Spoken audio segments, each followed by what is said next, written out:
Hello అండి. అందరూ ఎలా ఉన్నారు? నేను బాగున్నా. మీరు బాగున్నారు అనుకుంటున్నాను. ఈరోజు మనం ఎంతో టేస్టీగా ఉంటే సొజ్జి పులిహోర ఎలా తయారు చేసుకోవాలో చూసుకుందాము. చిన్న అల్లం ముక్క, 4 పచ్చిమిరపకాయలు నీళ్ళల్లో నానబెట్టుకొని, 2 ఎండుమిరపకాయలు, కొంచెం కరివేపాకు చిదుపుకొని ఒక బౌల్లో పెట్టుకోవాలన్నమాట. చూసారండి, లలిత బియ్యపు నూక అనమాట ఇది. దీన్ని ఒక చెంబుతోటి నూక, ఇంకో చిన్న గ్లాస్తో నూక నేను కొలుచుకొని పక్కన తీసుకొని పెట్టుకున్నాను. ఏ చెంబుతో అయితే నేను నూక కొలుచుకున్నాను అదే చెంబుతో 2 చెంబులు వాటర్ అన్నది తీసుకోవాలి. కొలనమాట ఇది.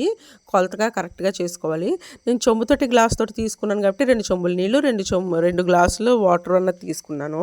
అవి అలా పక్కన పెట్టుకొని ఇప్పుడు ఏం చేయాలంటే ఒక స్టవ్ వెలిగించుకొని ఒక మూకుడు పెట్టుకొని దాంట్లో కొంచెం ఆయిల్ వేసుకోవాలి. ఎక్కువ ఆయిల్ వేసుకోక్కర్లేదు, దీనికి కొంచెం వేసుకుంటే చాలు. మనకి ఆయిల్ చిన్న గోరువెచ్చగా అయ్యిందంటే ఈ వాటర్ మనం కొలుచుకున్న వాటర్ అంతా తీసుకెళ్ళి దాంట్లో వేయాలన్నమాట. చూడండి, ఆయిల్ ఎక్కువ హీట్ అయిన తర్వాత వాటర్ వేస్తుంటే మీద తుడుతుంది. సో జాగ్రత్తగా కొంచెం గోరువెచ్చగా అయిన తర్వాత వేసుకోండి.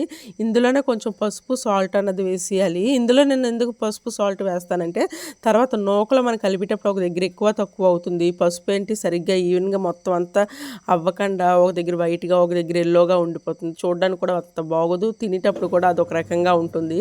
సో నేను ఏం చేస్తానంటే ముందే వేసేసుకొని ఈ నూక మరిగిపోయిన తర్వాత ఈ నూక అందులో వేసేస్తాను అనమాట. వాటర్ ఎప్పుడైతే మరిగిందో నూక వేసేసి హై ఫ్లేమ్లోనే 1 నిమిషం కలుపుతాను, 5 మినిట్స్.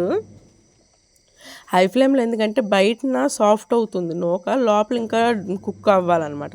అప్పుడు ఏం చేసి సిమ్లో పెట్టి మూత పెట్టి ఒక 10 మినిట్స్ పోయాక చూసారండి ఈ నూక అన్నది ఎంత పర్ఫెక్ట్గా కుక్ అయ్యిందో. చాలా అంటే చాలా విడివిడిలాడుతూ కూడా పులిహోర వస్తుందండి, సొజ్జి పులిహోర. ఇలా చాలా అన్నం పులిహోరే కాకుండా పిల్లలకి చాలామంది ఇలా చేసి పెట్టండి, చాలా టేస్టీగా ఉంటుంది, చాలా ఇష్టంగా తింటారు.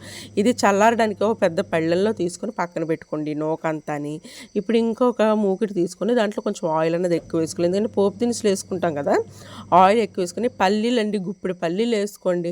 మనం పల్లీలు పోపులో చాలామంది ఏం చేస్తుంటే ఆవాలు, మినపప్పు, శనగపప్పు ముందు వేసిస్తే అవి బాగా వేగిపోయి పల్లీలు సరిగ్గా వేగవు అనమాట. నేను అలా కాకుండా ముందు పల్లీలు కొంచెం వేయించాక ఆవాలు, మినపప్పు, శనగపప్పు వేసుకుంటాను. ఇదే పులిహోరలో ఏంటంటే చాలామంది జీలకర్ర వేస్తారు. పులిహోరలో జీలకర్ర వేస్తే దాని రుచే మారిపోతుంది, అసలు బాగోదనమాట. సో జీలకర్ర స్కిప్ చేసి మనం ఎండుమిరపకాయలు, కరివేపాకు పక్కన పెట్టుకున్నాం కదా, అది కూడా దీంట్లో వేసి మనం తరిగి పెట్టుకున్న నానబెట్టుకున్నాం చూడండి ముందు, అది తరిగేసి ఇలా పొడవుగా తరిగేసుకున్న అల్లం ముక్కలోని పచ్చిమిరకాయ ముక్కలు దాంట్లో వేసుకోవాలన్నమాట. వేసుకొని ఇది సిమ్లో వేయించుకోవాలి, లేకపోతే మన ఇంట్లో వాళ్ళందరూ బయటికి వెళ్ళిపోతారనమాట. దగ్గలేక దగ్గి వాళ్ళు ఊపిరితిత్తులైనా ఆగిపోవాలి, అంత గుట్ర వస్తుంది ఇది. సో ఇది శుభ్రంగా కలుపుకొని మన ఇంట్లో ఉన్న నిమ్మకాయలు కానీ బయట తెచ్చుకున్న నిమ్మకాయలు కానీ కలిపి పిండుకోవాలన్నమాట. ఎంత పులుపు అంటే అంత పులుపు. నాకైతే ఈ నూకకైతే 4 నిమ్మకాయలు అయితే సరిపోయిందనమాట. నాకు 4 నిమ్మకాయలకైతే సరిపోయింది, పర్ఫెక్ట్గా వచ్చింది. ఇప్పుడు మీరు ముందు సాల్ట్ వేసారు కదా, నచ్చిన వాళ్ళు ఓకే సాల్ట్ సరిపోయిందంటే ఓకే, లేకపోతే ఇప్పుడు కొంచెం చూసుకొని రుచి చూసుకొని కలుపుకోండి. ఈ వీడియో కనుక మీకు నచ్చితే లైక్ చేయండి, షేర్ చేయండి, సబ్స్క్రైబ్ మాత్రం చేయడం మర్చిపోకండి.